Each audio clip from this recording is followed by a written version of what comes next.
विश्वनाथ भगवान की, महाकालेश्वर भगवान की, ओम कुबेरेश्वर महादेव की। हर हर महादेव, हर हर महादेव, हर हर महादेव। हर काशी विश्वनाथ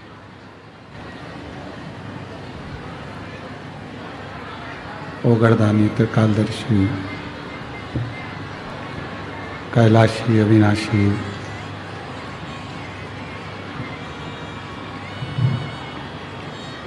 भगवान शिव, जिनकी पुनीत पावन पवित्र शिव महापुराण की कथा भगवान देवाधिदेव महादेव की कृपा से, करुणा से, की उदारता से श्रवण करने का सौभाग्य आपको और हमको प्राप्त हुआ है। व्यासपीठ हमेशा एक बात जरूर कहती है कि जिस जगह पर रहें, जैसे रहें, कर्म में डूबे रहें, कार्य में डूबे रहें और साथ में थोड़ा थोड़ा भगवत भजन करते चलें। सब कुछ छोड़कर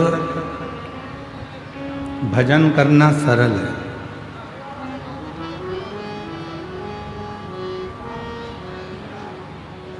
घर परिवार छोड़ दिया,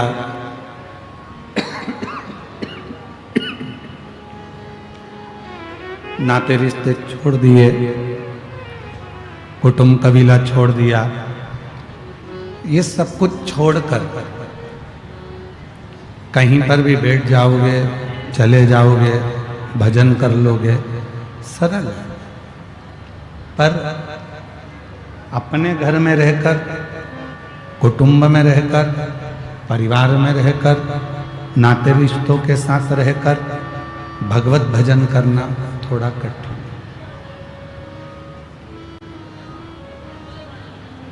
श्रीमद् भागवत कथा में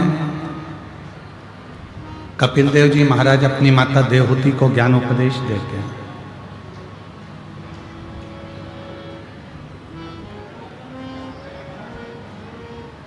और माँ देवहूति से कहते हैं, माँ, दुनिया के लोग कहते हैं कि बुढ़ापा बुरा होता है, बुढ़ापा बेकार होता है, बुढ़ापा ठीक नहीं होता। बुढ़ापा श्रेष्ठ नहीं, पर श्री कपिल देव जी महाराज अपनी माता से कहते हैं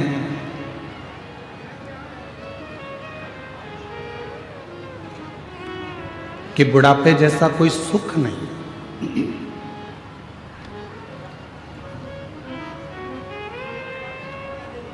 दुनिया के लोगों को बुढ़ापा बुरा लगता है, दुनिया के लोगों को बुढ़ापा अच्छा नहीं लगता। पर श्रीमद् भागवत में कपिल देव जी महाराज अपनी माता देवहूति से कहते हैं कि बुढ़ापा श्रेष्ठ है। पर वो बुढ़ापा कब श्रेष्ठ है, उस बुढ़ापे की श्रेष्ठता कब रहेगी?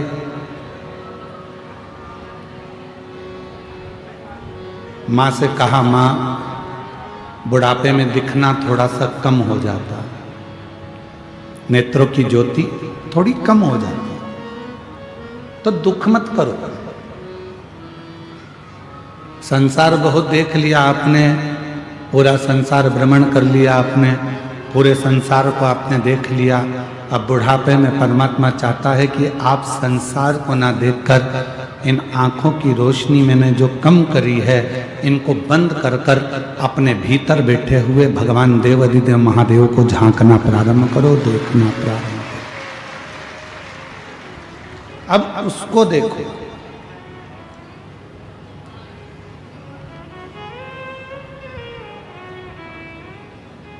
फिर देवहूति माता ने कहा कि बुढ़ापे में श्रवण शक्ति कमजोर हो जाती है, सुनाई कम देता है, सुन नहीं पाते हैं। माँ देवहूति से कपिल देव जी महाराज कहते हैं, माँ अगर बुढ़ापे में कम सुनाई दे तो भगवान को धन्यवाद देना कि अब हमें लोगों की नहीं सुनना है, अब अपने मन की सुनना है और परमात्मा को सुनना है।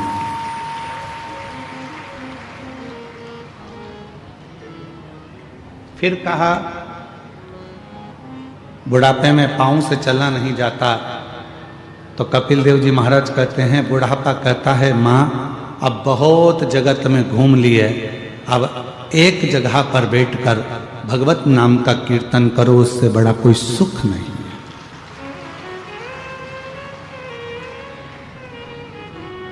फिर कहा बुढ़ापे में हाथ थोड़ा थोड़ा कांपने लगता है, थर थर थर थर हाथ कांपने लगता है, थोड़ा थोड़ा हाथ कांपने लगता है, थोड़ा थोड़ा हाथ धूजने लगता है, कांपने लगता है, तो इन हाथों से कोई काम नहीं बनता। कपिल देव जी महाराज ने माँ देवहूति से कहा, माँ चिंता ना करिए, शंभो शंभो शंभो शंभो शंभो शंभो शंभो शंभो।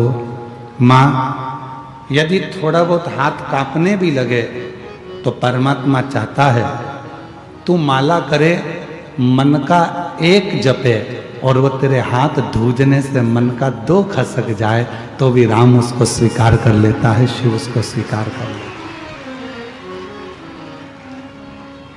अब बुढ़ापे जैसा सुख कहां?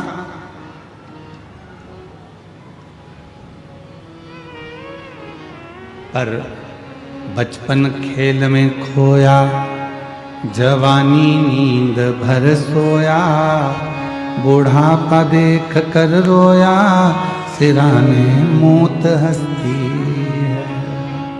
बचपन खेल में खोया, जवानी नींद भर सोया, बुढ़ापा देख कर रोया, सिराने मौत हंसती है। बुढ़ापे में व्यक्ति मृत्यु को देखकर ऐसा सोचता है कि मेरा पूरा समय निकल गया, मेरा पूरा जीवन निकल गया, अब ना जाने शरीर का क्या होगा, ये शरीर श्रेष्ठ होगा कि नहीं होगा, इस शरीर से भजन होगा कि नहीं होगा, इस शरीर से भगवत स्मरण होगा कि नहीं होगा।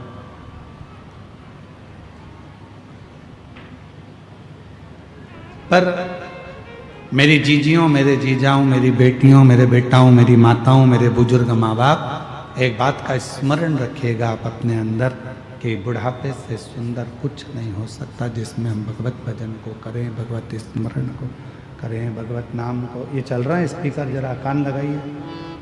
भगवत नाम को जपें, भगवत स्मरण को करें, भगवत मंत्र जाप करें, भगवत नाम जाप करें और भगवत कीर्तन में डूबें।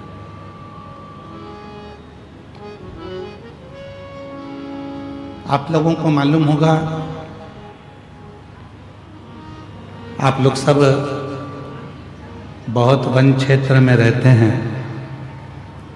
पूरा जंगल क्षेत्र है बस्तर, और इस वन क्षेत्र में ज़्यादा मात्रा में आम भी मिल जाता है, और एक फल वन क्षेत्र में ज़्यादा मिलता है जिसको बेर कहते हैं। अब हमारे उधर तो इसको बेर कहते हैं, तुम्हारे इधर बेर कहते हैं, बोर कहते हैं, क्या कहते हैं? जम के बोलो, बेर कहते हैं। आता है इधर? बोलो तो जम के आता। 2 देव ऐसे हैं जिनको बेर अति प्रिय है। एक मेरे देवाधिदेव महादेव और दूसरे मेरे अयोध्या के श्री रामचंद्र भगवान, जिनको बेर की प्रियता है।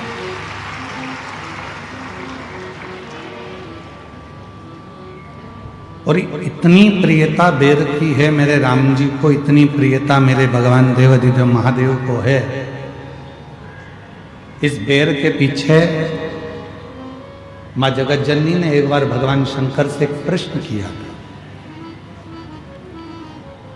और आप लोगों को भी उस प्रश्न का उत्तर स्मरण में होना चाहिए।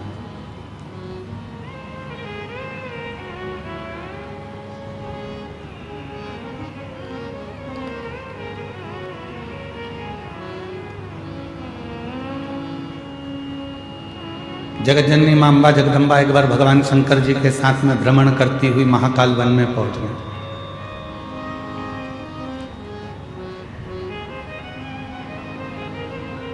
पार्वती मैया शिव जी के साथ में नंदी पर सवार होकर जब महाकाल वन में पहुंची और भ्रमण कर रही थी, भ्रमण करते करते मां पार्वती जी का साड़ी का थोड़ा सा भाग बेर की झाड़ी में उलझ गया।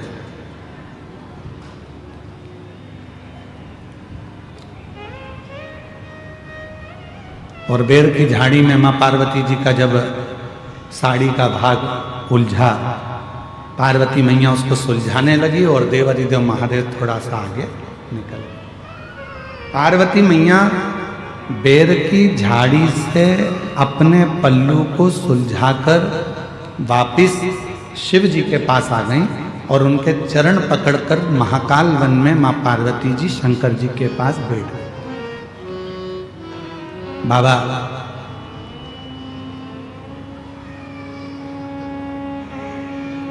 ये बेर की झाड़ी इतनी उलझी हुई है, ये बेर की झाड़ी इतनी उलझन उत्पन्न करती है, इतनी उलझी हुई है, इतने कांटे लगे हुए हैं, इतनी उलझन बनी हुई है, और फिर भी आपको बेर इतना प्रिय क्यों है? आपको ये बेर इतनी प्रियता क्यों है? आपको इस बेर की इतनी प्रियता क्यों? जब ये बेर की झाड़ी इतनी उलझी हुई है, इसमें कांटे इतने लगे हुए हैं, ये उलझन उत्पन्न करती है, इतनी उलझी हुई है, तो भी आपको बेर से इतना प्रेम क्यों है? शंकर भगवान ने उत्तर दिया, पार्वती, संसार जैसे बेर की झाड़ी उलझी हुई है, वैसे ही ये पूरा संसार सागर उलझा हुआ है, पर उस उलझे हुए संसार सागर में भी जैसे बेर पूरी झाड़ियों में उलझा रहता है, पर बेर उस झाड़ी में अपने आप को संभाल कर रखता है, और वो बेर एक दिन मेरे पास पहुंच जाता है। उसी तरह जिसने पूरे संसार में भ्रमण कर कर भी, संसार के लोगों के साथ रहने के बाद भी, संसार के जीवों में उलझने के बाद भी जो अपनी आत्मा को परमात्मा में लगा कर रखता है, शिव कहते हैं वो बेर की तरह मुझे स्वीकार होता चला जाता है।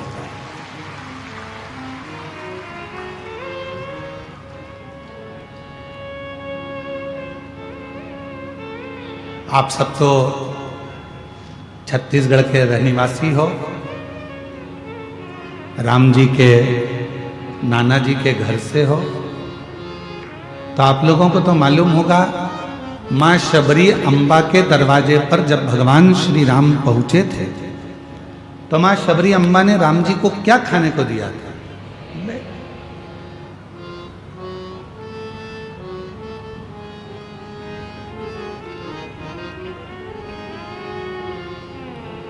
और भक्तों के घर भी सांवरे आते रहा करो, दर्शन के नैन बावरे दर्शन दिया करो। कहते हैं प्रेम से प्रभु छिलके भी खा गए, कहते प्रेम से प्रभु छिलके भी खा गए। ओ कहते हैं प्रेम से प्रभु छिलके भी खा गए, कहते हैं प्रेम से प्रभु छिलके भी खा गए। ओ कहते हैं प्रेम से प्रभु छिलके भी खा गए, शबरी के झूठे बेर भी खाते रहा करो, शबरी के झूठे बेर भी खाते रहा करो। दर्शन के नैन बावरे दर्शन दिया करो, दर्शन के नैन बावरे दर्शन दिया करो। भक्तों के घर भी सावरे आते रहा करो, शबरी के झूठे बेर भी खाते रहा करो। शबरी, लक्ष्मण जी पूछ रहे हैं भगवान श्री राम जी से, क्या वन में आम नहीं थे, क्या वन में केले नहीं थे, क्या वन में पपीता नहीं था, क्या वन में फल नहीं थे, क्या वन में अमरूद नहीं थे, क्या वन में कोई दूसरा फल नहीं था? शबरी ने तुमको झूठा बेर क्यों दिया?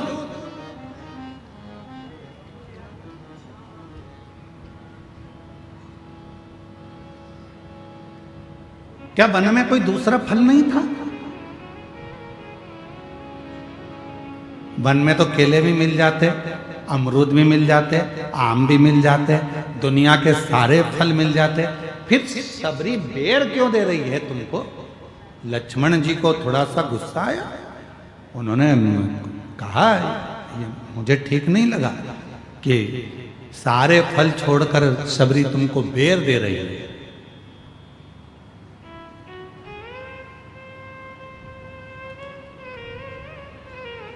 राम जी ने कहा लक्ष्मण तुम कभी नहीं समझ पाओ, ये बेर शिव की बूटी है, औषधि है। शबरी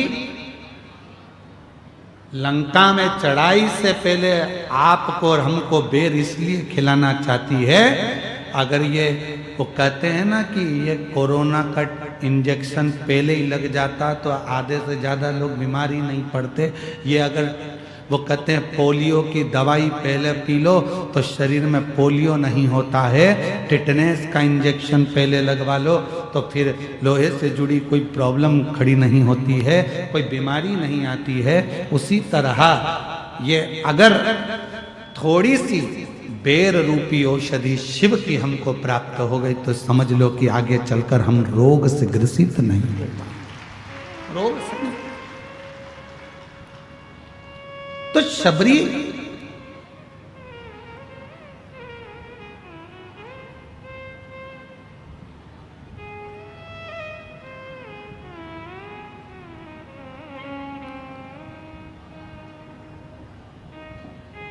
आप सबको मालूम होगा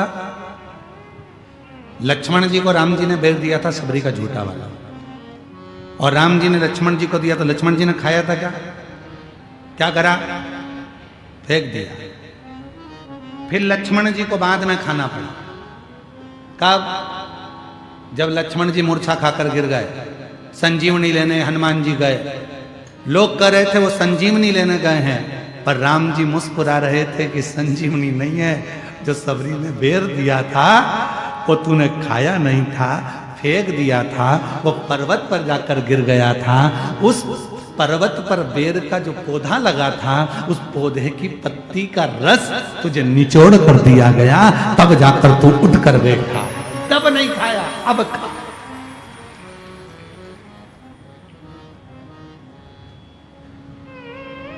तो तब ग्रहण नहीं कर पाया, अब ग्रहण कर।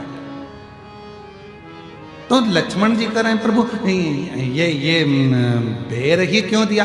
केला दे देती, फल दे देती, आम दे देती, पपीता दे देती, सेब दे देती, अंगूर दे देती, कुछ भी दे देती, पर ये क्यों दिया बेर? तब राम जी ने कहा ये शंकर की बूटी है और ये बूटी कोई साधारण नहीं होती। आज भी हमारे शास्त्र कहते हैं महाराज, अगर शिवरात्रि के दिन शंकर भगवान पर बेर समर्पित कर कर यदि उस बेर को खाया जाता है तो दमे जैसी बीमारी भी ठीक हो जाती है, श्वास से जुड़ी हुई तकलीफें भी ठीक हो जाती है।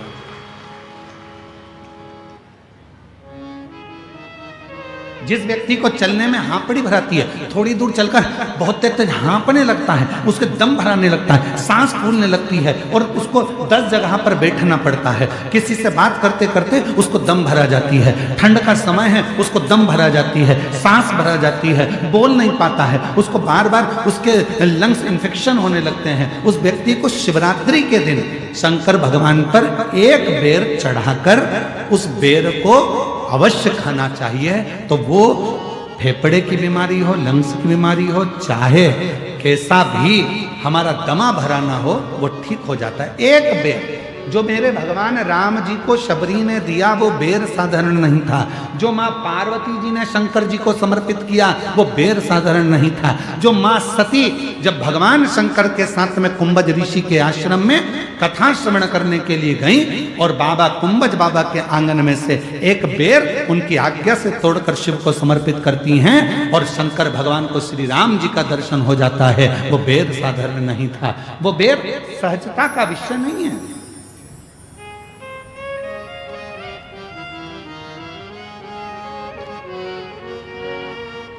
वो बेर साधारण नहीं है। जिस बेर के पौधे के नीचे तुलसी बाबा को श्री हनुमान जी महाराज के साक्षीकरण हो जाता है, जिस बेर की झाड़ी में भगवान राम के हनुमान जी का दर्शन हो जाता है, वो बेर साधारण नहीं। और शबरी के झूठे बेर भी खाते रहा करो, दर्शन के बावरी दर्शन दिया करो। तो कभी कभी तो हमको लगता है कि शंकर भगवान, कभी कभी हमको लगता है भगवान श्री राम जी और मेरे भोलेनाथ जी, ये दोनों आदिवासी और वनवासियों से इतना प्यार करते हैं कि इनके बिना एक मिनट नहीं रह पाते, इसलिए इनका बेर उनको अति प्रिय लगता है, इसलिए उनको बेर की प्रियता है।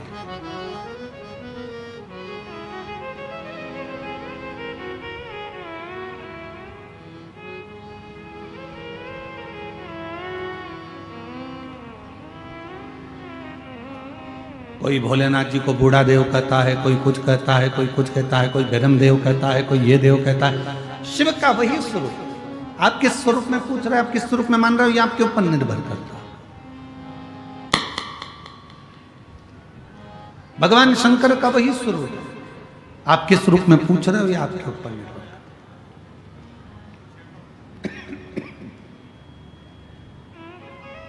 शिव कथा कर रहे।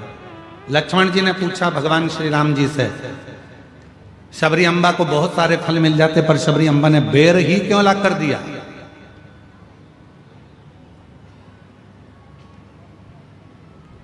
बेर ही क्यों ला कर दिया?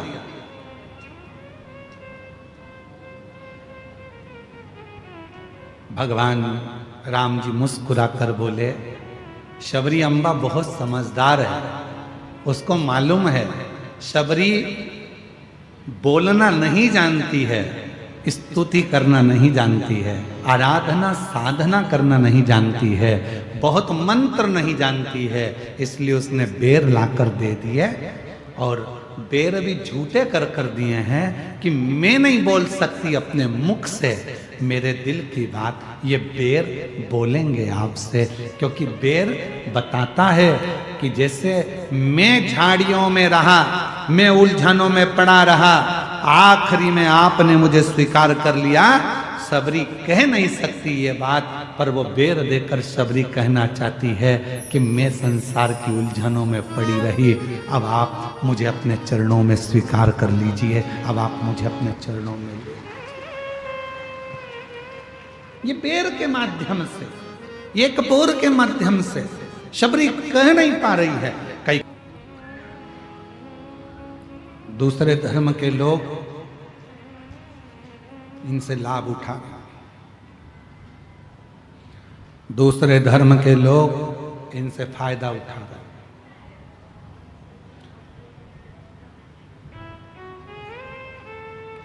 क्यों उठा रहे हैं? उसमें गलती किसी दूसरे की नहीं है, गलती अपनी है। हमने आपने इनको दूर कर दिया था, बहुत दूर।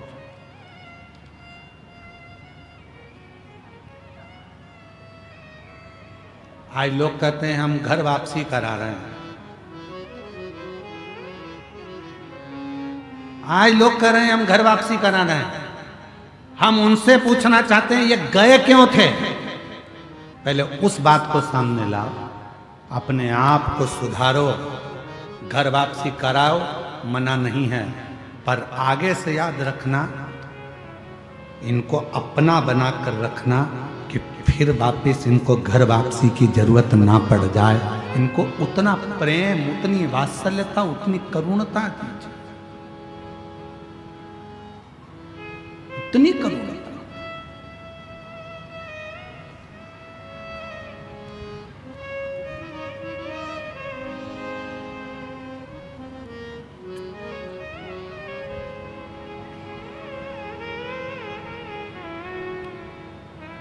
महाराज,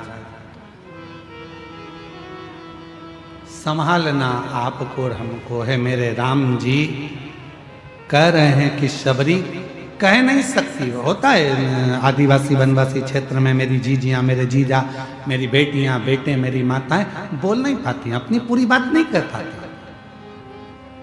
तो वो बेर देकर, शबरी अम्बा एक बेर देकर राम जी को उस बेर को झूठा कर कर कह रही है कि मैं नहीं बोल सकती।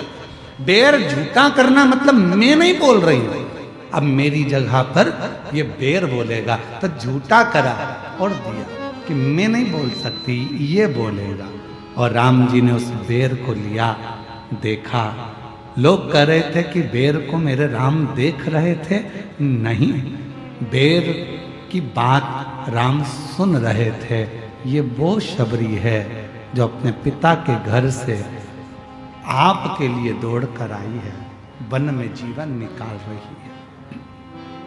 ये वो शबरी, और अब इसको स्वीकार कर लीजिए।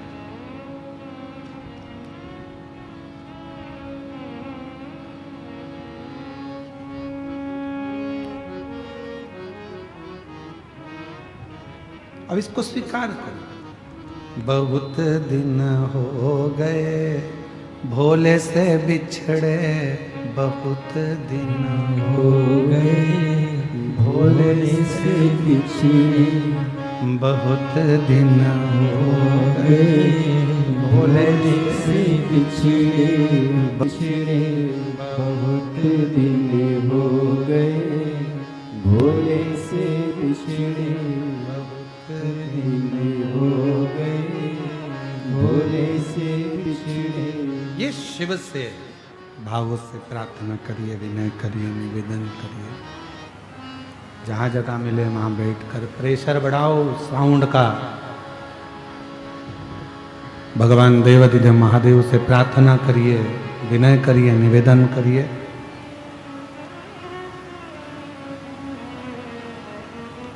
बाबा को अपने मन का भाव कहिए।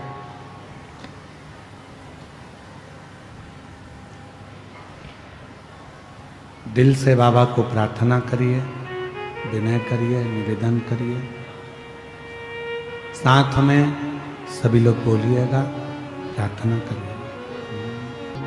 श्री शिवाय नमस्तुते, श्री शिवाय नमस्तुते, श्री शिवाय नमस्तुते, श्री शिवाय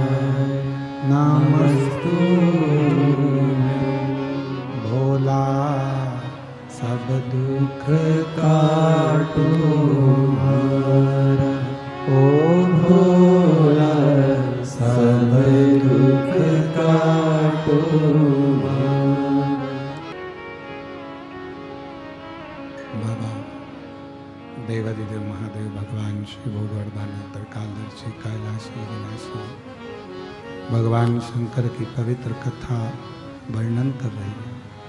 शिव महापुराण की कथा वर्णन करती है शिव को और राम जी को अति प्रिय है बैर, अति प्रिय।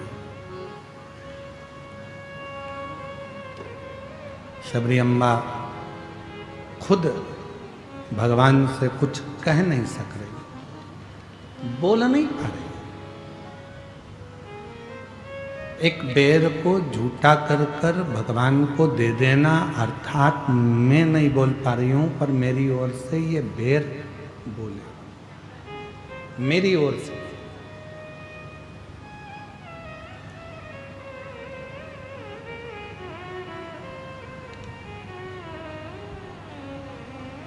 हम नहीं बोल सकते पर जो तुमने भगवान को समर्पित करा, आप सबको मालूम है बेलपत्री शिव जी को क्यों चढ़ाई जाती है? जम के बोलो जरा, भगवान को प्रिय है क्या इसलिए बेलपत्र चढ़ाते हो? भगवान की अति प्रिय है क्या इसलिए शिव जी को बेलपत्र चढ़ाते हो? ये बात आज तक किसी कथा में नहीं निकली, पर आज बस्तर की इस मां दंतेश्वरी की कृपा से, मां दंतेश्वरी की आज्ञा से अगर ये कथा निकली है तो उसको स्मरण करें। शिव को बेलपत्र क्यों चढ़ाई जाती है? किस लिए? शिव को प्रिय है इसलिए, पार्वती जी का स्वरूप है बेलपत्र इसलिए, मां लक्ष्मी का स्वरूप है बेलपत्र इसलिए, या भगवान शंकर वन में निवास करते हैं, जंगल में रहते हैं तो बेलपत्र से उनका श्रृंगार हो जाता है इसलिए? नहीं। शिव को बेलपत्र क्यों चढ़ाई जाती है? हम जब अपने मन का कोई बात खुद नहीं कह सकते तो ये बेलपत्र को जब हम स्पर्श कर कर हृदय से बाबा को दिल से, भले कुछ मत बोलो पर आप एक बेलपत्र जब शिव को चढ़ाते हो तो आपकी जगह ये बेलपत्र शंकर भगवान को शिवलिंग पर चढ़ते से ही आपके बारे में कहना प्रारंभ कर देती है कि आपकी मन की दशा क्या, आपके मन का भाव क्या, आप क्या कहना चाहते हो, क्या बोलना चाहते हो, क्या वर्णन करना चाहते हो। तो कहा गुरुजी हम कैसे मान सकते हैं? कोई प्रूफ दीजिए। आज के लोग थोड़ी ना मानेंगे कि बेलपत्र से ऐसा है कि आप कुछ मत बोलो और बेलपत्र शिव जी को चढ़ा दो और शंकर भगवान उस बेलपत्र को स्वीकार करके समझ जाएंगे। इसका कोई प्रूफ है? बेर दिया, बेर ने भगवान राम जी से कहा कि सबरी की दशा ये है। बेलपत्र दी तो बेलपत्र ने भगवान शंकर से कहा कि इस भक्त की दशा ये है। इसका कोई प्रमाण मिलेगा क्या?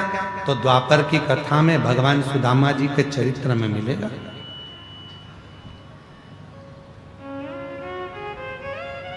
कितने लोग हैं जिन्होंने श्रीमद् भागवत सुनी है? जरा हाथ उठाओ तो जरा। जिन्होंने भागवत सुनी, भले टीवी पर सुनी चाहे कहीं पर भी सुनी, सुनी तो है ना? रखो। सुदामा जी ने भगवान कृष्ण से कहा था क्या कि मेरे घर में कुछ भी नहीं है प्रभु, खाने के भी लाले पड़े हैं, मेरे बच्चे भूखे हैं प्रभु, मेरे घर की दशा ठीक नहीं है प्रभु। कहा था सुदामा जी ने? जम के बोलो जरा। नहीं था। फिर भगवान को कैसे मालूम पड़ा कि इसकी दशा ऐसी है? कब? जब सुदामा जी की पत्नी सुशीला पड़ोसी के घर से चावल मांग कर लाई, तंदूल लेकर आई। वो तंदूल को अपने साड़ी के पल्लू में फाड़ कर उसमें रख कर जब पति को बांध कर दे दिया गया और वो लेकर गया, पति और पति ने जब तंदूल को निकाला, उस तंदूल के दाने को देख रहे थे और तंदूल फांकने के बाद जो साड़ी का पल्लू था उस पल्लू को देखा तो भगवान ने दशा जान ली कि सुदामा के घर की दशा क्या है। उस तरह से समझ में आता है। एक बेलपत्र जब हम शिव को देते हैं, बाबा हमारे घर की दशा जान जाता है, हमारे मन का भाव पहचान जाता है और बाबा हमारी झोली भर देना चालू कर देता है। दशा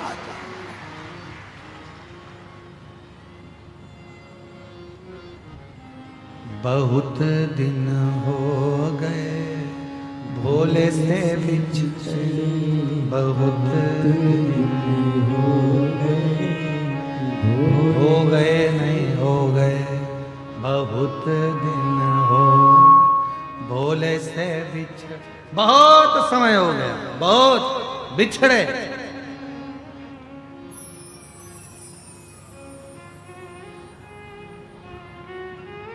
भोले से बिछड़े, शंभू से बिछड़े, भोले से बिछड़े, शंभू से बिछड़े, बहुत दिन हो भोले से बिछड़े, बहुत दिन हो गए भोले से बिछड़े। बहुत दिन।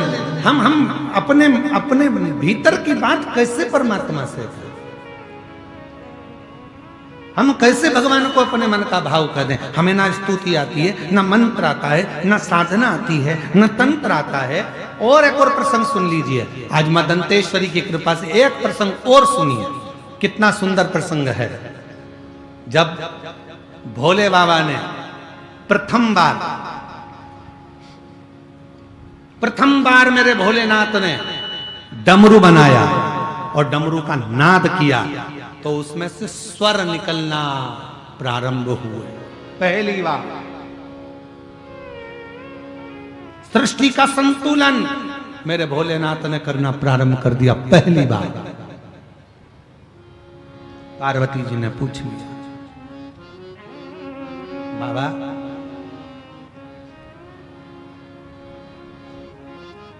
आपने ये डमरू बनाया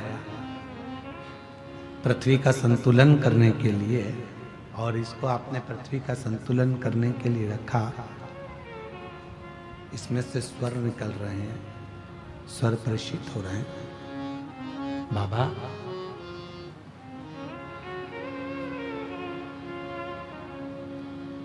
आप कैसे दुनिया के शब्द को श्रवण कर लोगे, कैसे दुनिया के शब्द को स्वीकार कर लोगे?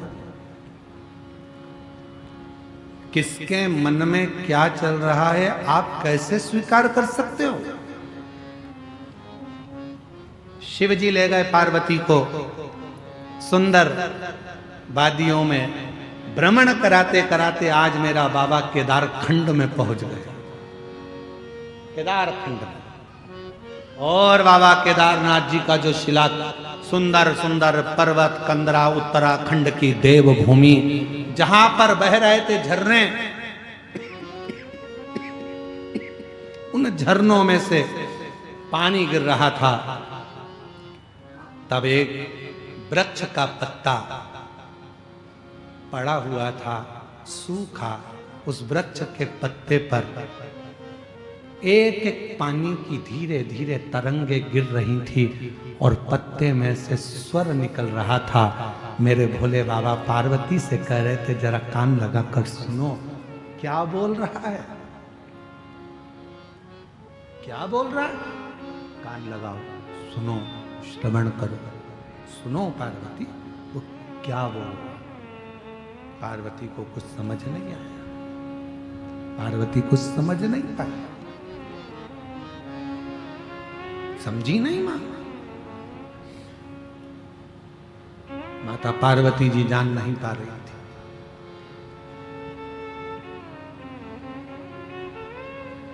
एक एक स्वर पानी की बूंद बता रही थी। तब भगवान देवाधिदेव महादेव ने माता पार्वती से कह दिया, सुनो जगत जननी जगदम्बा अंबा पार्वती, जल की धार व्यक्ति ना बोले, जो जल की धार मुझ पर पड़ती है, मैं उस धार से समझ जाता हूं कि गंगा क्या कहना चाहती है, गंगा के शब्द क्या है, गंगा क्या बोलना चाहती है, यमुना क्या कहना चाहती है, सरयू, कावेरी, मंदाकिनी, गोदावरी, इंद्रावती, ये क्या कहना चाहती है, मैं समझ जाता। मेरी जीजियों, मेरे जीजाओं, मेरी बेटियों, मेरे बेटाओं, मेरी माताओं, मेरे बुजुर्ग, माता पिता, ध्यान रखें इस चीज के लिए, स्मरण में रहे, आप लोगों के ध्यान में रहे। शंभो शंभो शंभो शंभो शंभो। थोड़ा ध्यान रखिए इस बात का कि मेरे भोले बाबा को जब आप एक लोटा जल समर्पित करते हो और धीरे धीरे जब वो जल की धार मेरे देव अधिदेव महादेव पर चढ़ना प्रारंभ होती है, तुम कुछ कहो ना कहो, पर तुम्हारे घर से आया हुआ पानी जब शिव जी पे चढ़ता है तो वो जल की धार शंकर जी से तुम्हारे मन की और तुम्हारे घर की पूरी बात कह देती है और शिव करुणा करना प्रारंभ कर देते हैं, शिव दया करना प्रारंभ कर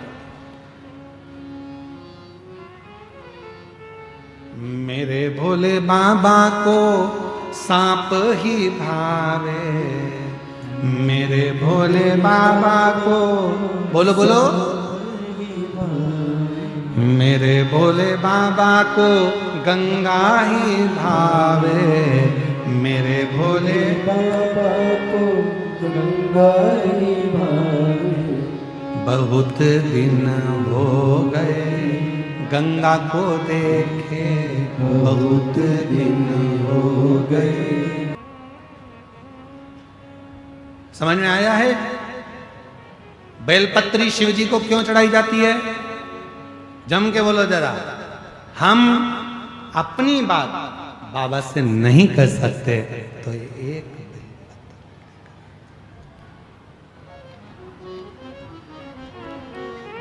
एक बेलपत्र को लेकर हम भगवान देव अधिदेव महादेव से जब उनको समर्पित करते हैं तो अपने दिल की बात, हृदय की बात शिव को कह देते हैं, मन की बात भगवान को अपने हृदय की बात कह देते हैं। एक बेलपत्र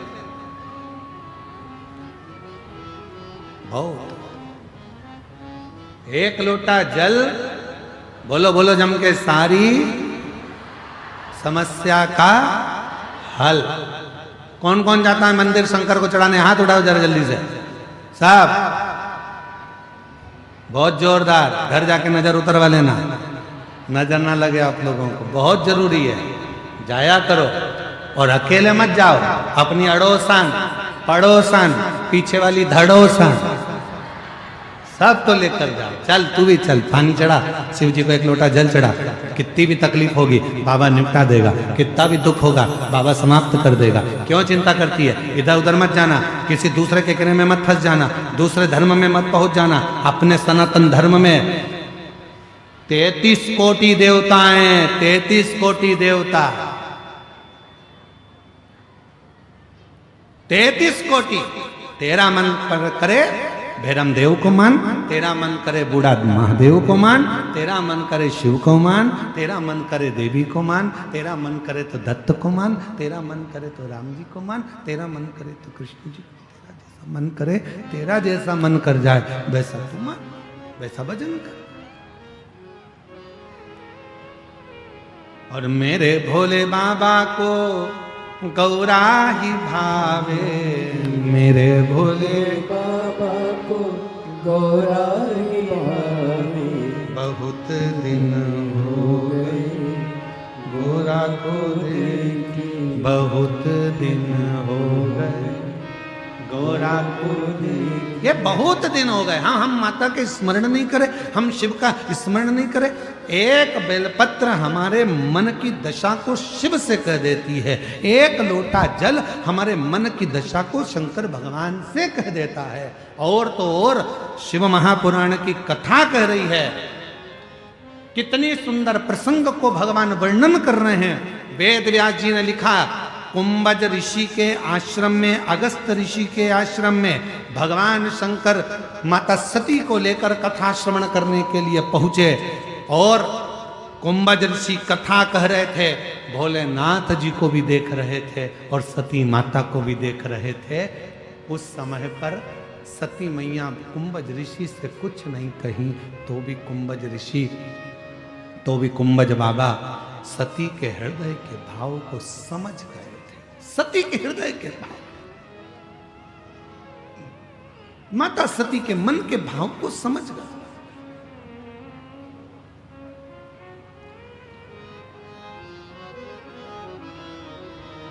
कुछ मत कहो तो भी बाबा समझ जाता है।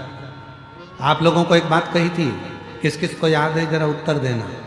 शिव जी को एक लोटा जल नहीं चढ़ा सकते, मत चढ़ाओ। बेलपत्र भी नहीं चढ़ा सकते, मत चढ़ाओ। शंकर के मंदिर में जाकर 3 बार ताली बजा दो, वो भी नहीं कर सकते, दर्शन कर लो। वो भी नहीं कर सकते, हर हर महादेव बोल लो। वो भी नहीं कर सकते तो एक काम करो कि मंदिर के सामने से निकल कर चले जाओ। वो भी नहीं कर सकते तो शंकर जी के मंदिर का शिखर का दर्शन कर लो। बस इतना तो कर सकते हो। उतने में भी मेरा देव अधिदेव महादेव कृपा करना प्रारंभ कर देता है, वो छोड़ता नहीं, उतने में भी कृपा कर देता है।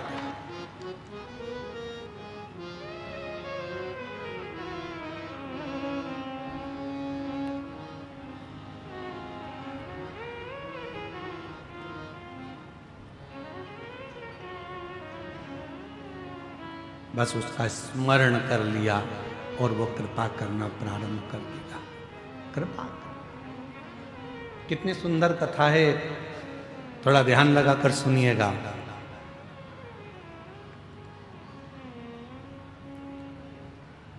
मां जगत जननी पार्वती जी को लेकर भगवान शिव पहुंचे एक सरोवर के पास।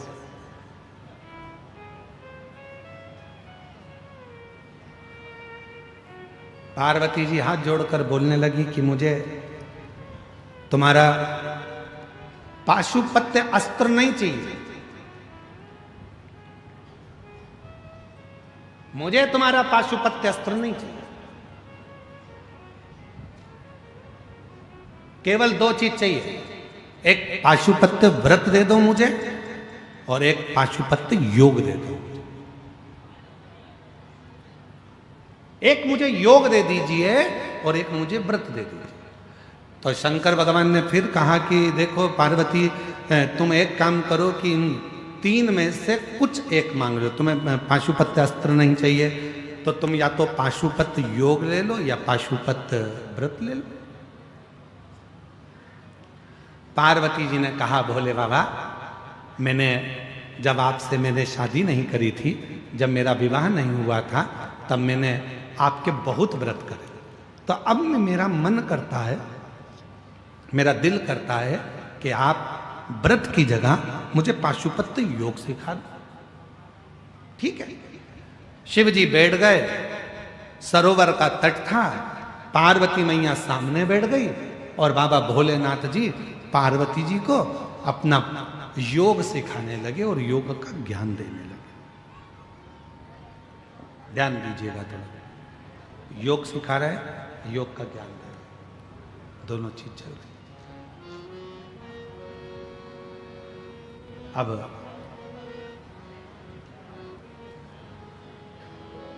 थोड़ी देर तक तो पार्वती जी का मन लगा और योग करते करते करते करते पार्वती का ध्यान हटकर सीधे काशी पहुंच गए। जैसे कई माताएं ऐसी बैठी हैं जिनका मन कथा सुनते सुनते घर पहुंच जाता है। फ्रिज में दूध रख के आई थी, बहू पूरी की चाय बना के नी पी जाए।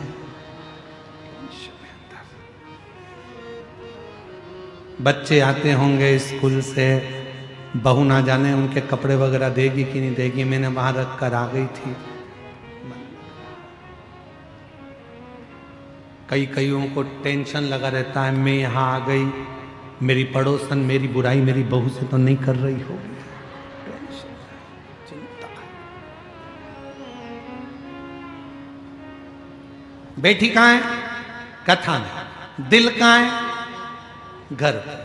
कहीं पे निगाहें, कहीं पे निशाना। यही पार्वती, चलो तुम्हें योग, पार्वती का हृदय विचलित हो जाए, मन चले। ये मन जो है ना, ये बड़ा विचलित है, बहुत जल्दी भटक जाता है, बहुत जल्दी। कथा दिल लगाकर सुन रहे हो, इतने में से कोई निकल कर गया, अभी तक मन था कथा में, जैसे कोई निकल कर गया।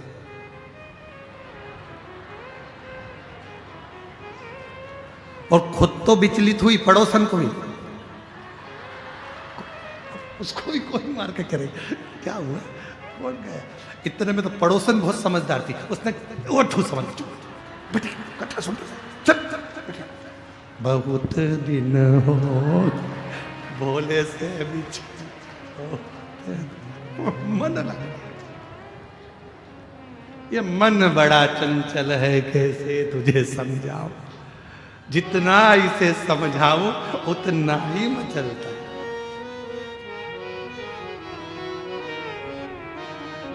हम भी हमारे दो को बहुत समझा रहे हैं, बहुत दिन हो, बहुत भोले से बिछ, समझना कठिन। मन पार्वती जी का लग नहीं रहा, ये मन बड़ा विचलित है, लगता बड़ा मुश्किल से, बहुत मुश्किल से मन लगता। इसको लगाने का प्रयास करो तो भी नहीं लगता। ये मन बड़ा चला, ये बड़ा विचलित होता है, इसको समझा। बहुत दिन हो गए शिव से बिछे, बहुत दिन हो गए भोले से। उसको मिलना कठिन है, समझे।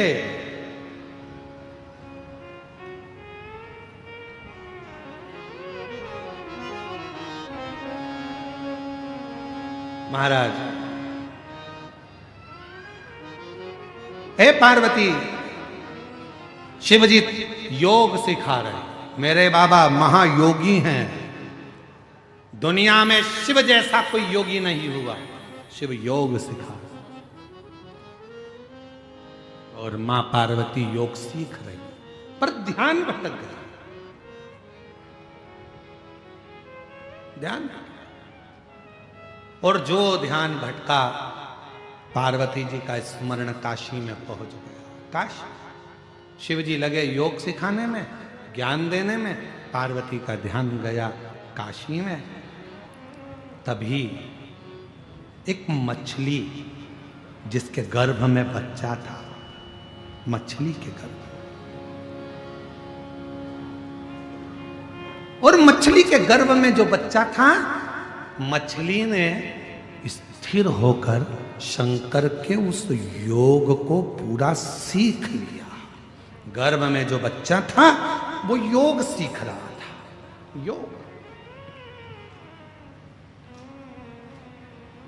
योग का ज्ञान हो गया। मछली स्थिर रहकर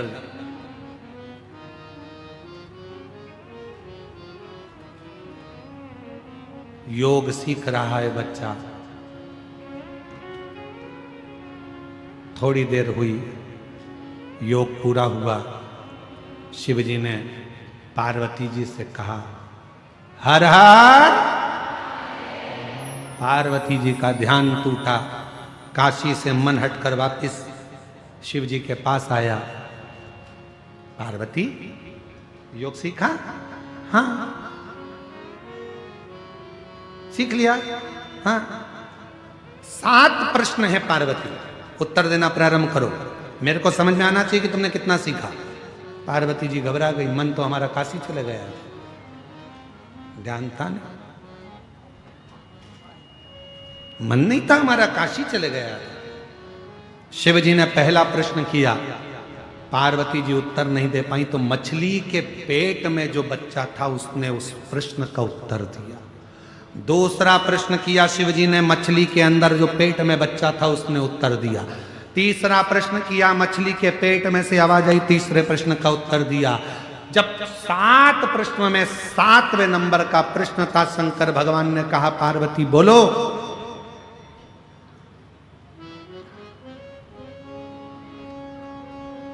जन्म मृत्यु व्याधि बीमारी रोग आदि से मुक्त करने का सबसे सुंदर तरीका कौन सा है?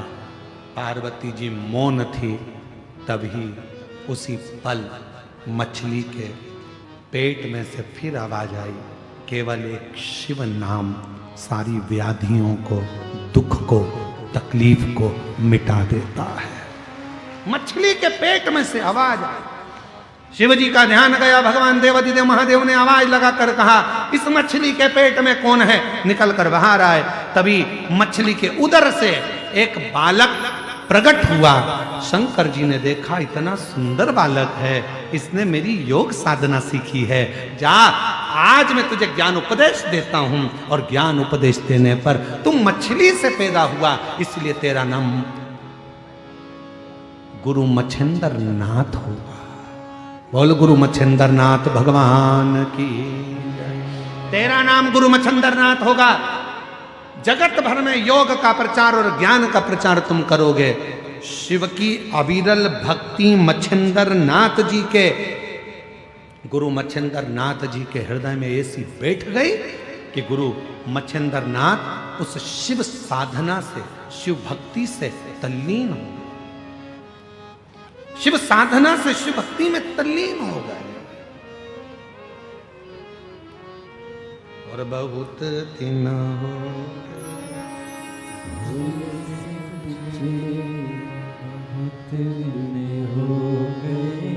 बोलो बोलो बोलो, चांद को देखे बाबा की अलमस्ती, भगवान की भक्ति, अविरल भक्ति, शिव का स्मरण सुख दे। तुम्हारा नाम मच्छिंद्र नाथ, शिव योग, शंकर की आराधना साधना करते, और मच्छिंद्र नाथ जी शिव की भक्ति में डूबे। प्रसंग देखिएगा जरा, शिव महापुराण की कथा कर रहे हैं।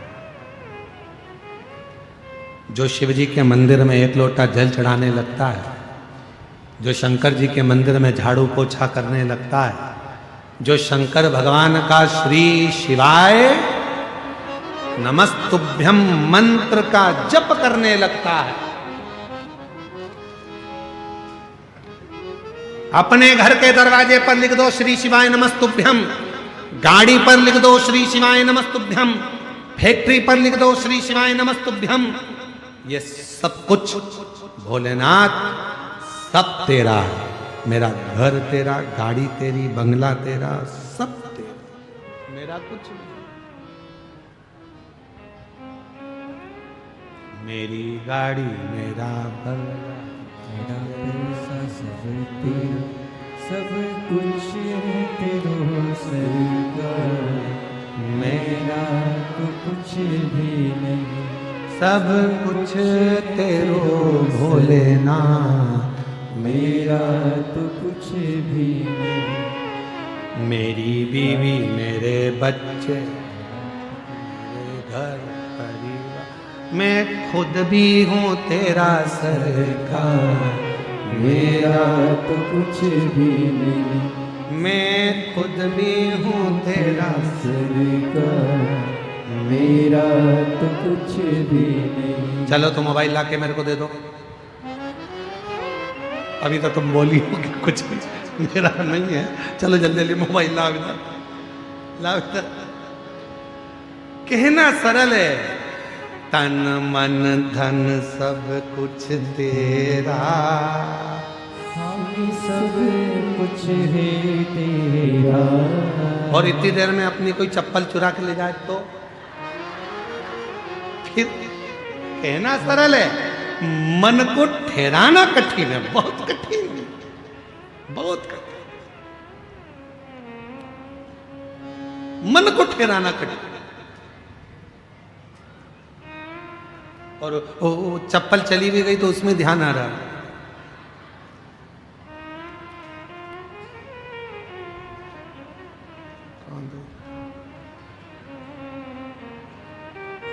अब लोग तो आरती गा रहे हैं, मात पिता शरण गऊ में किसकी, स्वामी शरण गऊ में किसकी। कहाँ था? लोग आरती गाने में लगे और तुम्हारा ध्यान वहां लगा हुआ है, मन लगी नहीं रहा, चित्त लगी नहीं रहा।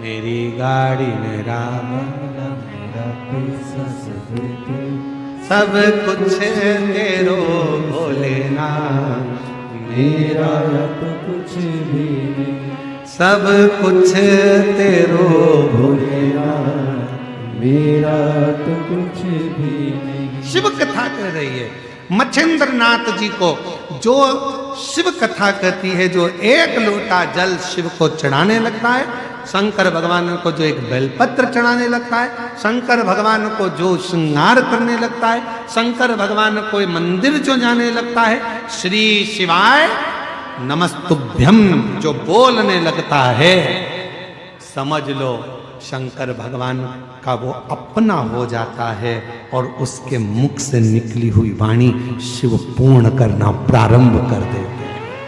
शिव पूर्ण करना प्रारंभ कर सिद्ध सिद्ध।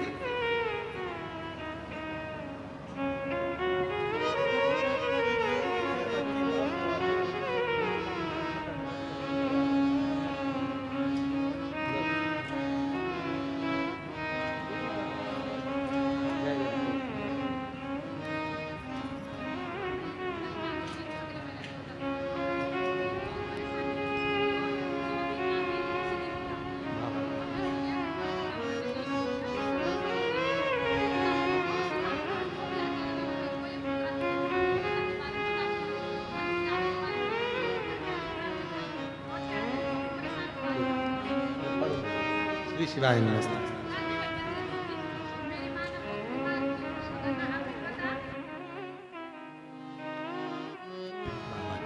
शंभो बहुत दिन हो गए भूमि से बिछड़े, बहुत दिन हो गए भोले से बिछड़े। शिव कथा कर रही है, भगवान शंकर का पवित्र चरित्र कर रहा है, शिव महापुराण की कथा कर। मच्छिंद्रनाथ तुमने योग सीखा, साधना करी, ज्ञान लिया, मेरी आराधना और मेरी साधना करी और मेरे ही विश्वास पर तुम पूर्ण सिद्ध हुए। आज मैं वचन देता हूं मच्छिंद्रनाथ, तुम जब मुझे याद करोगे तुम्हारी वाणी से और तुम्हारे क्रम से, वहीं पर तुम्हें वर प्रदान करूंगा। मेरा ही अंश ज्ञान के रूप में तुम में गया है, इसलिए मच्छिंद्रनाथ तुम कोई अलग नहीं, शिव का ही एक स्वरूप हो गए और लोग तुम्हें गुरु मच्छिंद्रनाथ के नाम से पूछेंगे। गुरु मच्छिंद्र, बोल गुरु मच्छिंद्रनाथ भगवान की। शिव का अंश गुरु मच्छिंद्रनाथ चलते चलते चलते चलते एक बहुत समय के बाद एक वन क्षेत्र में पहुंच गए।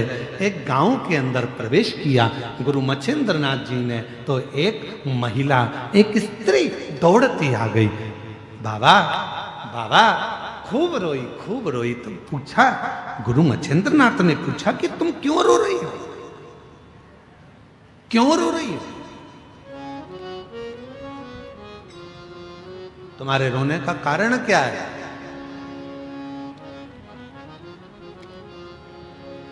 क्यों रो रही हो तुम? गुरु मच्छिंद्रनाथ ने पूछा। स्त्री ने कहा, मेरे घर में संतान नहीं है,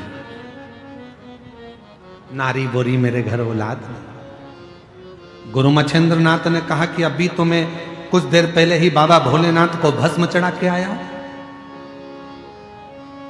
भभूति मेरे पास रखी है भस्म, ले ये भभूति लेकर जा, ये भस्म लेकर जा, पति और पत्नी दोनों ग्रहण कर लेना, गर्भ ठहर जाएगा, संतान हो जाएगी। अब पत्नी भभूति लेकर गई तो पति को दिया, तो पति ने कहा ऐसे ना जाने कितने बाबा आते हैं और कितनी कितनी ज्ञान की बातें कहते हैं, क्या ऐसा हो सकता है? कई लोगों के मन में ये बहुत सारा भाव होता है, कथा पंडाल में बैठ के सुनेंगे तो क्या मुराद पूरी हो सकती है, शिव जी को एक लोटा जल चढ़ाएंगे तो क्या हमारी समस्या का हल हो सकता है, एक बेलपत्र शंकर को चढ़ाएंगे तो हमारा दुख मिट सकता है, क्या हम भगवान शंकर के मंदिर में झाड़ू पोछा करेंगे तो क्या हमारी तकलीफ मिट सकती है, क्या हम शिव पुराण कथा सुनने के वहां की मिट्टी को अगर शरीर पर लगाएंगे तो क्या हमारा दुख मिट सकता है, तकलीफ मिट सकती है? भाई अगर विश्वास है तो भोलेनाथ भी है, और विश्वास नहीं, मानो तो मैं गंगा मां हूं और ना मानो तो बहता पानी, आपके ऊपर निर्भर करता है।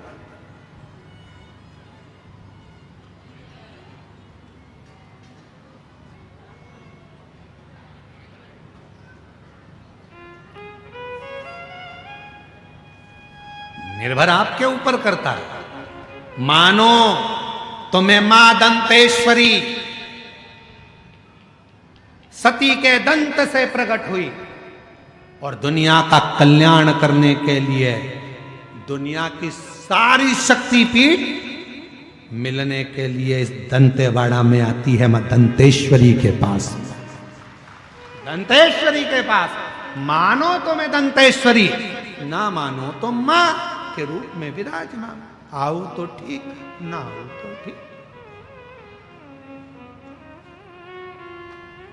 इसीलिए कल स्मरण किया था, दंतेवाड़ा की मां दंतेश्वरी मैया, दंतेवाड़ा की दंतेश्वरी मैया, हे माई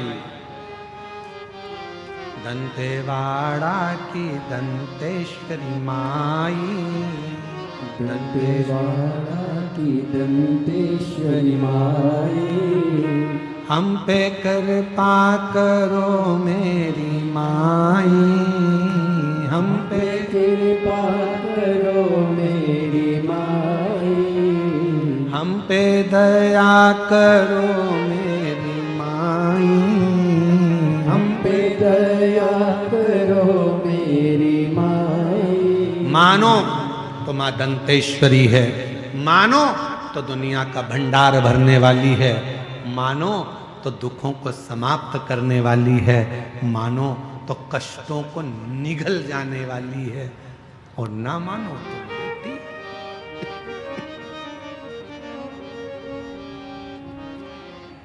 मानो तो निर्भर।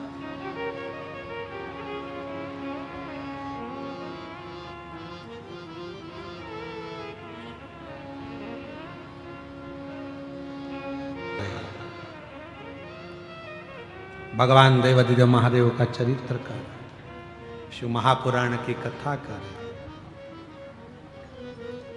भभूत दे दी, ले ये पति को दिया। स्वामी एक संत मिले थे, उन्होंने ये भस्म दिए है, भभूति दी है, कह रहे थे पति पत्नी दोनों खा लेना, बच्चा हो जाए।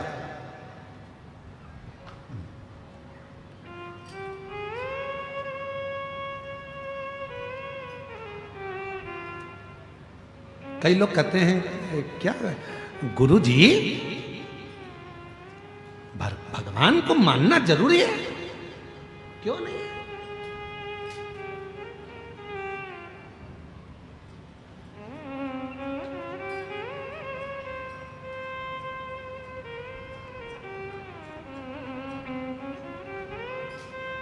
ईश्वर क्या है, भगवान क्या है, जिस दिन तुम्हें समझ में आ गया तुम्हारी जिंदगी सार्थक हो जाएगी। कर्म करो, मेहनत करो, परिश्रम करो, और छोड़ते चलो उस देवाधिदेव महादेव पर, लक्ष्य तक वो पहुंचाए। आज का पढ़ा लिखा जमाना है, जरा सा थोड़ा सा लोग पढ़ लेते हैं तो कहते हैं हम ईश्वर को नहीं मानेंगे, हम भगवान को नहीं मानेंगे। थोड़ी अकल लो, वो अंबानी परिवार से थोड़ी अकल लो। करोड़ों का धन है, वैभव है, उसके बाद भी भगवान की भक्ति में हमेशा लगा ही रहते हैं।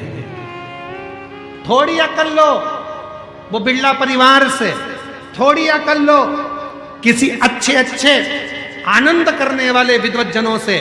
थोड़ा सा पढ़ लिए, भगवान को नकार दिया। हम नहीं मानते, हम डॉक्टर बन गए, हम ये बन गए, हम कलेक्टर बन गए, हम ये बन गए, हम परमात्मा को नहीं मानते।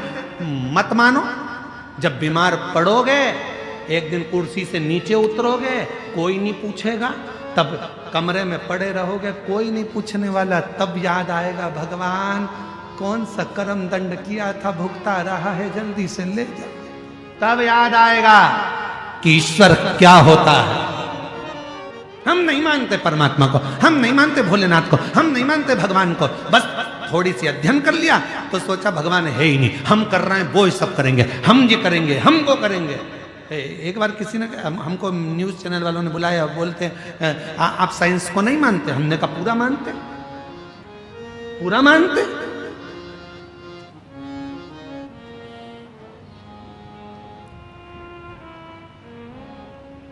पर आप तो कहते हो कि एक लोटा जल सारी समस्या का हल। हमने कहा बिल्कुल हम ये कहते हैं, क्योंकि एक समय ऐसा आता है, डॉक्टर इलाज करने जाता है, ऑपरेशन करने जाता है, और जब ऑपरेशन बिगड़ता है तब डॉक्टर भी आखिरी में कह देता है अब उसके हाथ में है। मतलब डॉक्टर को भी मालूम है कि एक डॉक्टर और बैठा है जो तुरंत निर्णय पलट देता है और कुछ ना कुछ अच्छा कर देता है, ये उसको भी मालूम है। फिर कहा आप साइंस को नहीं मानते? हम मानते। हम कहाँ नहीं मानते, पर हम साइंस को पूरा कब मानेंगे? जब दुनिया में से लोग कहते हैं आज साइंस ने बच्चे पैदा करना चालू करे, आज साइंस ने ये करा, आज साइंस ने वो करा। तो हम जब मानेंगे जब दुनिया में से कोई मरना बंद कर देगा, तब जाने कि साइंस ने कोई बहुत बड़ा काम किया। अब पृथ्वी पे से कोई मर ही नहीं रिया, सब यही है, सब यही। हम मानेंगे, हम नहीं, हमेशा नहीं कहते कि नहीं मान, हम आज भी मानते हैं बहुत कुछ करा। आज साइंस ने बहुत उत्थान करा, बहुत कुछ हमारे मेडिकलों में, हमारी चिकित्सा में बहुत साथ दिया, सब कुछ मानेंगे। पर तुम अगर ईश्वर को नकार दोगे तो हम ये नहीं मानेंगे। ईश्वर को नकारा कि हम नहीं मानेंगे।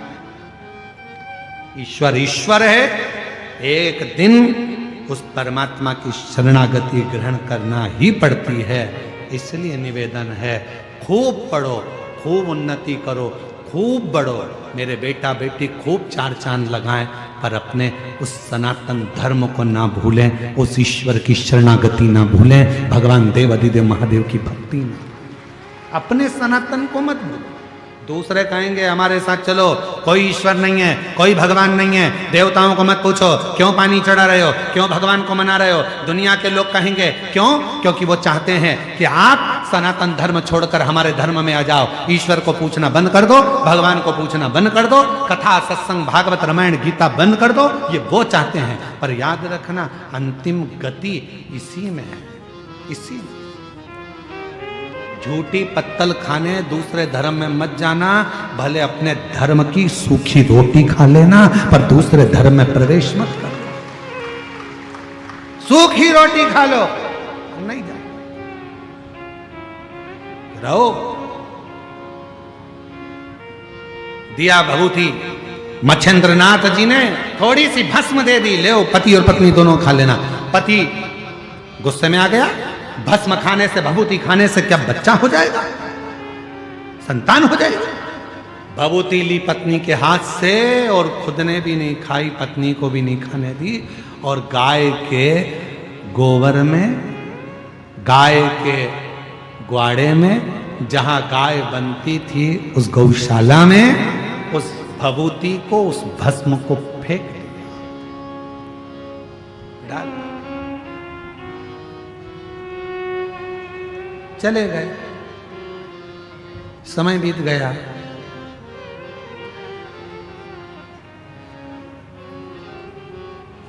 12 साल निकल गए। कितने? जम के बोलो जरा। 12 साल निकल गए 12 साल के बाद गुरु मच्छेंद्र नाथ उस गांव में फिर आए और गुरु मच्छेंद्र नाथ जी ने आकर प्रवेश किया। वो महिला दिखी, महिला से पूछा, मां तुम्हारे घर में तो अब बेटा आ गया होगा? मां बोली, नहीं, मेरे घर संतान नहीं। संतान नहीं? नहीं। क्यों? भस्म दी थी वो नहीं खाई? विश्वास नहीं था? धर्म पत्नी ने, कोई स्त्री ने कहा, बाबा मेरे पति ने हाथ में से वो भस्म लेकर, वो भभूति लेकर गाय के ग्वाड़े में गोबर के ऊपर फेंक दी। गाय का गोबर वो खले में पड़ा था, उसी में वो भस्म पड़ी। मच्छेंद्र नाथ जी ने कहा, यह हो ही नहीं सकता कि मैंने भस्म दी हो शिव का नाम लेकर। कोई शंकर का भक्त यदि कोई वचन कह देता है तो शंकर भगवान को उसे पूरा करना पड़ता है, शिव को पूरा करना पड़ता है। और अगर मैंने भस्म दी है तो तुम्हारे घर में तो औलाद होना था, यह हो ही नहीं सकता। 12 साल बाद आया हूं, तुम्हारे यहां औलाद नहीं? नहीं। गुरु मच्छेंद्र नाथ ने आवाज लगाई, अलख निरंजन।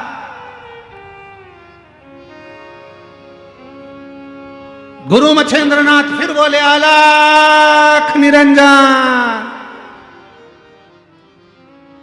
फिर आवाज लगाई, अलख निरंजन। इतनी देर में गाय के गोबर में से एक बच्चा निकल कर आया। आदेश, आदेश, आदेश। दौड़कर आया। 12 साल का लड़का था, खड़ा हो गया, मच्छेंद्र नाथ जी के चरणों में प्रणाम किया। पूछ रहा है, मैं कौन? शिव योगी गुरु मच्छेंद्र नाथ कहते हैं, तू मेरे शंकर की भस्म से, गाय के गोबर से प्रकट हुआ। आज से तेरा नाम गुरु गोरक्षनाथ होगा। गुरु गोरखनाथ, आज से तेरा नाम गुरु गोरखनाथ, गुरु गोरक्षनाथ होगा। शिव भक्ति कर, शिव की आराधना कर। जब शंकर तेरे हृदय में प्रवेश कर जाएगा, जो शिव की उपासना से जन्म लेता है, जितनी जितनी माताएं जिनको 8 साल, 7 साल, 12 साल, 14 साल, 24 साल, 25 साल, 30 साल, 50 साल के बाद बच्चे हुए हैं, शिव की कृपा से हुए हैं, मेरी जीजियों घबराना नहीं। तुम्हारे गर्भ में इतने सालों के बाद जब डॉक्टर ने मना कर दिया था कि तुम मां नहीं बन सकते, डॉक्टर ने कह दिया था तुम्हें औलाद नहीं होगी, उसके बाद भी अगर भोलेनाथ ने तुम्हें संतान दी है, तुम्हारे यहाँ पर 4 लड़कियां थी, 3 लड़कियां थी, उसके बाद भी अगर भगवान बेटा दे दिए, तुम्हारे यहाँ संतान की प्राप्ति हो गई। कोई बेटा बेटी एक भी नहीं था, बेटी ने भी अगर जन्म लिया, बेटे ने भी अगर जन्म लिया, और तुम्हारे घर में अगर औलाद ने जन्म लिया है कई सालों के बाद, और शिव के पशुपति व्रत से, सफेद आंकड़े की जड़ से, शंकर की कथा से, शिव महापुराण की भूमि की रज से अगर तुम्हारा गर्भ ठहरा है 1 लोटे जल से, तो तुम्हारे बच्चे की परवरिश करने की जवाबदारी भी उस शिव की है, क्योंकि शिव ने दिया, शंकर ने दिया।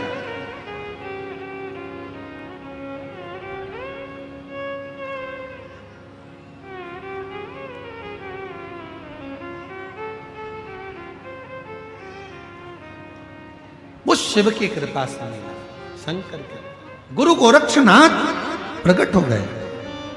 गुरु मत कहा मच्छेंद्र नाथ जी ने, शिव की आराधना। गुरु गोरखनाथ जी ने पूछा कि शिव क्या करते हैं? गुरु मच्छेंद्र नाथ जी ने कहा, जब आप पूर्ण तरह से शंकर ही शंकर की भक्ति में डूबे रहते हो, तो तुम्हारे भीतर, तुम्हारे हृदय में, तुम्हारी वाणी में, तुम्हारे श्रवण में, तुम्हारी भुकुटी पर, तुम्हारे ब्रह्मांड में स्वयं शिव आकर बैठ जाते हैं, और तुम्हारी वाणी भी शिव की वाणी हो जाती है। फिर उसे कोई झुटला नहीं सकता। कोई झुटला नहीं सकता। सत्यम शिवम सुंदर, वो बाढ़ नहीं सकता।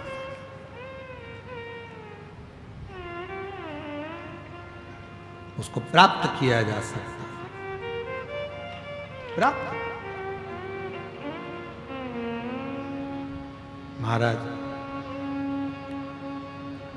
वक्त और व्यक्ति इन दोनों को कभी हल्के में मत लेना। हम हमारे पूरे कुबेरेश्वर धाम पर जितने भी बच्चे वहाँ कार्य करते हैं, जितने भी सेवक वहाँ लगे रहते हैं, चाहे हमारे आशीष जी हों, चाहे कोई संगीत वाले हों, चाहे हमारा साउंड वाले हों, चाहे कोई व्यक्ति, दुनिया का कोई भी व्यक्ति, हम सबको एक बात कहते हैं, वक्त और व्यक्ति को कभी हल्के में मत लो। कब कौन सा व्यक्ति का वक्त बदलेगा और कब तुम्हारा वक्त बदलेगा और कौन से व्यक्ति से किस वक्त तुम्हें जरूरत पड़ जाए उस व्यक्ति की कोई भरोसा नहीं, कोई वक्त और व्यक्ति इनको कभी हल्के में नहीं। समय सबका पलटता, सबका। जहां इतना उपद्रव मचता था, गिदम जैसे क्षेत्र में लोग आने के लिए डरते थे, कोई इस क्षेत्र में आना पसंद नहीं करता था। नक्सल के कारण आज नक्सल पर कमांड हुआ। आज पूरा गिदम और दंतेवाड़ा क्षेत्र खुलकर जी रहा है। वक्त बदला, वक्त बदला, समय बदलता, सब कुछ बदलेगा। तुम्हारे पड़ोस में कहीं घूड़ा भी पड़ा है, कचरा पटकते थे, उस कचरे पटकने वाली जगह पर भी बड़ी बड़ी होटल बन जाती है। कभी कभी तुम्हें स्मरण में आता है, तो कचरा घर था, कचरा पटकते थे, ऐसी जगह थी, वैसी जगह थी, और वहां बिल्डिंग तो नहीं हुई है। वक्त और व्यक्ति किसी को हल्के में मत लो। छोटे से छोटा व्यक्ति भी है तो उसको प्रणाम करना चालू करो।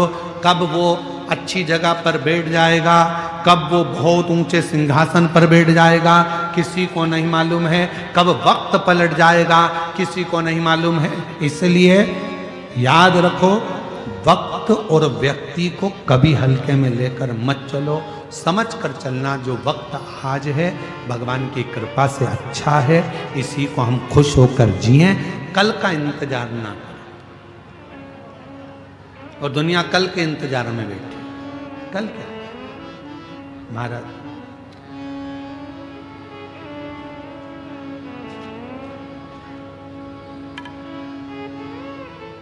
उसको पुकारो, वो आए। श्री शिवाय नमस्तुभ्यं। श्री बोलो बोलो सब बोलो, नमस्तुभ्यं। श्री शिवाय नमस्तुभ्यं। इस मंत्र की मूलता है। इसलिए कुबेरेश्वर धाम आने वाले जब कंकर शंकर को बीनते हैं, पूजन करते हैं, कंकर शंकर की भूमि पर सोते हैं, कंकर शंकर की भूमि पर रहते हैं, कंकर शंकर की भूमि के बाहर तक नहीं जाते। कई मेरी जीजियां, कई मेरे जीजा, कई मेरी बेटियां, कई मेरे बेटा, कई बुजुर्ग माता पिता ऐसे हैं जो किसी होटल में ठहरना पसंद नहीं करते। कुबेरेश्वर धाम में भले कमरा मिले ना मिले, कमरा मिलेगा तो ले लेंगे, नहीं मिलेगा तो हॉल में सो जाएंगे, हॉल में जगह नहीं मिलेगी तो हम रोड पर सो जाएंगे, पर रहेंगे कुबेरेश्वर धाम की भूमि पर ही। उस भूमि से बाहर नहीं जाएंगे। हमें रहना कितना, 1 दिन 2 दिन उसकी धरा पर रहेंगे, उसके दरवाजे पर आए, उसकी चौखट पर आए। किसी होटल में जाकर रहने पसंद नहीं करते वो, चाहे कुबेरेश्वर धाम के बाहर कितनी भी होटल हो, उसमें रहना ही पसंद नहीं करते। और आपसे भी निवेदन है, बाबा कुबेर भंडारी का आंगन एक बेटी का मायका है। किसी होटल में मत जाओ, आप सीधे कुबेरेश्वर धाम की पवित्र धरा में, कुबेरेश्वर धाम की भूमि पर, उस कुबेरेश्वर धाम की धरा पर आओ। कमरा मिल जाए कुबेरेश्वर धाम में तो रहो, नहीं मिले गद्दा लो, कम्बल लो, सब फ्री मिलता है। कुबेरेश्वर धाम की पार्किंग भी फ्री है, कुबेरेश्वर धाम का भोजन भी फ्री है, कुबेरेश्वर धाम की धरा पर रहना, गद्दा कम्बल सब फ्री है। क्यों टेंशन लेना, आराम से अपनी जिंदगी मस्त। अलमस्तक।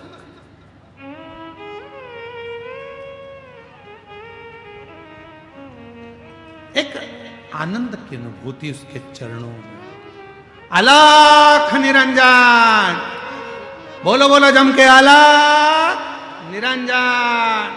आदेश गुरु गोरखनाथ भगवान चिल्ला कर कहे आदेश। गुरु मच्छेंद्रनाथ जी ने बुलाकर कहा शिव को भजो, और शिव के सिवा कहीं दिल ना लगा, शिव के सिवा कहीं दिल ना लगा। वरना पड़ेगा तुझे आंसू बहाना, वरना पड़ेगा तुझे आंसू बहाना। भोले के सिवा कहीं दिल ना लगा। क्यों भटकते, किस लिए भटकते? इसलिए इंतजार करना। वक्त और व्यक्ति को हल्का मत समझो। वक्त जो चल रहा है इससे जोरदार कभी नहीं होगा। खूब खुश होकर जिंदगी जियो, जो तुम्हारे पास है उसमें संतुष्ट रहो। दूसरे का धन दौलत देखकर कभी अपना मन मत डोलाओ, दूसरे की सुंदरता देखकर मन ना डोलाओ, दूसरे का वैभव देखकर अपना मन ना डोलाओ, दूसरे की गाड़ी बंगला देखकर मन ना डोलाओ। भगवान से प्रार्थना करो जो तूने दिया बहुत अच्छा दिया, बस इतना याद रखना प्रभु सब देना, पर साथ में शांति मन की देना और तृप्ति देना कि इस मन को तृप्त कर सके। ये मन की भूख तो बढ़ती चली जाती है। एक कमरे का मकान 2 और बन जाए तो अच्छा, 2 कमरे का हो गया तो अभी भी कह रही 3 कमरे और ऊपर बन जाए तो अच्छा, 3 कमरे मिल गए मालूम पड़े चौथा और बन जाए तो अच्छा। वस्तुओं में सुख ढूंढा उसमें दुख मिला। कौन सी चीज थी जिसमें सुख मिला तुमको? परमात्मा के नाम के अलावा किसी में सुख नहीं है। कपड़े धोने की मशीन नहीं थी तो मन में झगड़ा कर करके सुनो कपड़े धोने की मशीन ला दो, वॉशिंग मशीन ला दो, वॉशिंग मशीन ला दो। बेचारा पति गया 9,000 10,000 की वॉशिंग मशीन लाया। अब वॉशिंग मशीन में पाउडर डाल, पानी डाल, कपड़ा डाल, फाटक लगा, बटन दबा, 10 मिनट बाद टेंटे बोले तो फिर कपड़ा उसमें से निकाल, धोने वाले में सूखने वाले में डाल, फिर उधर से निकाल, फिर बाहर ले जाके डाल, आखिरी में वॉशिंग मशीन रख तो पूरी साफ करके रख, नहीं तो जाम हो जाएगी। तो इससे तो भाई अपने अपने कमरे से निकले और पछीट पछीट के धो दिए, वही अच्छा था। काय की वॉशिंग मशीन आई, प्राण खा गई आधे से ज्यादा। अपने लाइट खाए, पाना खाए, पाउडर खाए। फिर मन में आया भगवान कृपा कर दो, बेटे की शादी कर दो, बहू आ जाएगी, गरम गरम रोटी देगी, सुख देखा था। अब जब से आई है रोज गरबा कर रही है, रोज प्रतिदिन। काल के पंजे से माता बचाओ,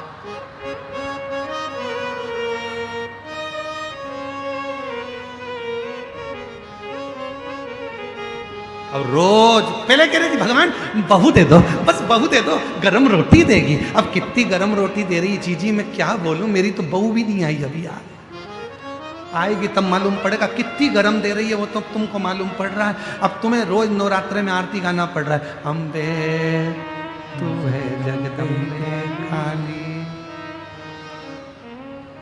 कौन कौन से गांव की है तुम्हारी बहू है, उसी गांव का नाम। अम्बे तू है जगदम्बे काली, जय होगी दम्बाली, हम सब उतारे तेरे घर के सास ससुर पर भीड़ पड़ गई भारी।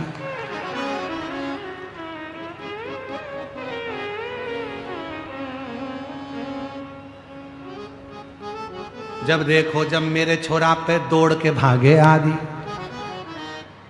ओ गीदम वाली, अरे रायपुर वाली, ओ बिलासपुर वाली, हम सब उतारे थे